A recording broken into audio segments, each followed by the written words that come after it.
जय श्री कृष्णा। हिंदू शास्त्रों में बताया गया है कि भगवान श्री कृष्ण का स्मरण और एकादशी का उपवास, यह दोनों ही मनुष्य का उद्धार करने के लिए आवश्यक हैं।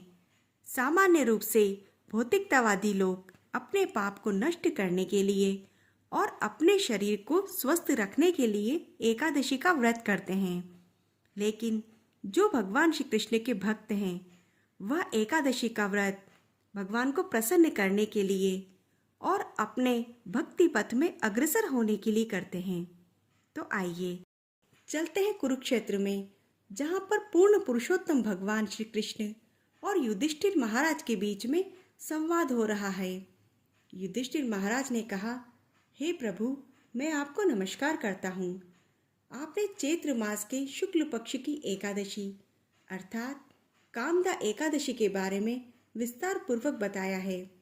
अब आप कृपा करके वैशाख मास के कृष्ण पक्ष की एकादशी के बारे में बताइए। उसका क्या नाम है, उसकी विधि और महत्व क्या है। यह सुनकर भगवान मुरली मनोहर ने कहा, हे राजेश्वर, वैशाख मास के कृष्ण पक्ष की एकादशी को वरुथनी एकादशी के नाम से जाना जाता है। यह सौभाग्य को देने वाली है। इसके व्रत को करने से मनुष्य के समस्त पाप नष्ट हो जाते हैं और उन्हें अंत में सुख मिलता है। इसके प्रभाव से ही राजा मानधाता को स्वर्ग की प्राप्ति हुई थी। वरुथनी एकादशी के व्रत का फल 10 सहस्त्र वर्ष तपस्या करने के फल के बराबर है। कुरुक्षेत्र में सूर्य ग्रहण के समय जो एक बार स्वर्ण दान करने से फल मिलता है, वही फल वरुथनी एकादशी का व्रत करने से मिलता है। शास्त्रों में कहा गया है कि हाथी का दान घोड़े के दान से उत्तम है और हाथी के दान से अधिक उत्तम भूमि का दान है। उससे उत्तम तिलों का दान और तिल से स्वर्ण का दान उत्तम है और इन सब में उत्तम अन्न का दान है। संसार में अन्न दान के बराबर कोई दान नहीं है, क्योंकि अन्न दान में पितृ और देवता सभी तृप्त हो जाते हैं। शास्त्रों में कन्यादान को इसके बराबर माना गया है। वरुथनी एकादशी का व्रत करने से मनुष्य को कन्यादान का फल मिलता है। जो मनुष्य लोक के वश होकर कन्या का धन लेते हैं, वे प्रलय के अंत तक नरक में पड़े रहते हैं और उनको अगले जन्म में बिलाव का जन्म मिलता है। जो मनुष्य प्रेम एवं धन से कन्या का दान करते हैं, उनके पुण्य को तो चित्रगुप्त जी लिखने में असमर्थ हैं। वरुथनी एकादशी का व्रत करने वाले मनुष्य को दशमी के दिन कांसे के बर्तन में भोजन नहीं करना चाहिए और मसूर की दाल, चना, शाक, मधु, दूसरे का अन्न आदि चीजों का त्याग कर देना चाहिए। उस दिन उन्हें जुआ नहीं खेलना चाहिए और दूसरे की निंदा, चुगली करना, पापियों के साथ रहना, क्रोध करना, झूठ बोलना आदि का त्याग कर देना चाहिए।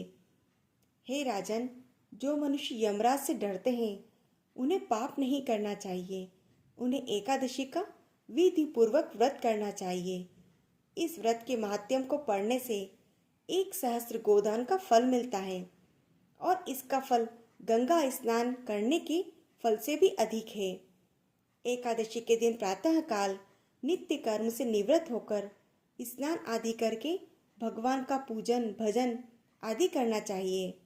वरुथनी एकादशी का व्रत करने वाले मनुष्य के सभी पाप नष्ट हो जाते हैं और कथा पढ़ने व सुनने से 1000 गोदान का फल प्राप्त होता है और अंत में मनुष्य को विष्णु लोक की प्राप्ति होती है।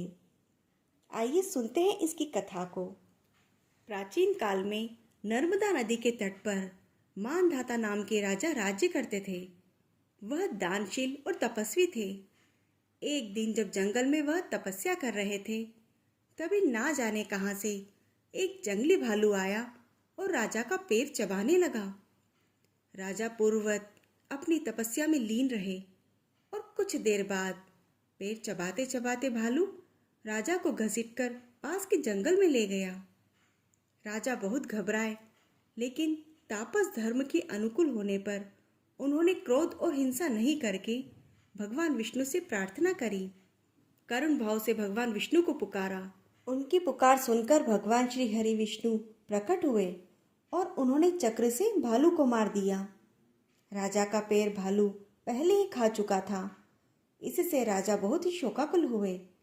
उन्हें दुखी देखकर भगवान श्री विष्णु ने कहा, हे वत्स, शोक मत करो, तुम मथुरा जाओ और वरुथिनी एकादशी का व्रत रखकर मेरे वराह अवतार की मूर्ति की पूजा करो।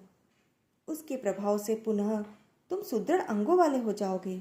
भगवान की आज्ञा मानकर राजा ने मथुरा में जाकर वरुथिनी एकादशी का व्रत किया और उसके प्रभाव से राजा शीघ्र ही संपूर्ण अंगों वाले हो गए। इस एकादशी के प्रभाव से राजा स्वर्ग को गए। जो भी मनुष्य भय से पीड़ित है उसे वरुथिनी एकादशी का व्रत रखकर भगवान विष्णु का स्मरण करना चाहिए। इस व्रत को करने से समस्त पापों का नाश हो जाता है और अंत समय में उसे मोक्ष प्राप्त होता है। इसी प्रकार की कथाओं का आनंद लेने के लिए आप इस चैनल को सब्सक्राइब जरूर करें और इस कथा को लाइक व शेयर करें। जय श्री कृष्णा।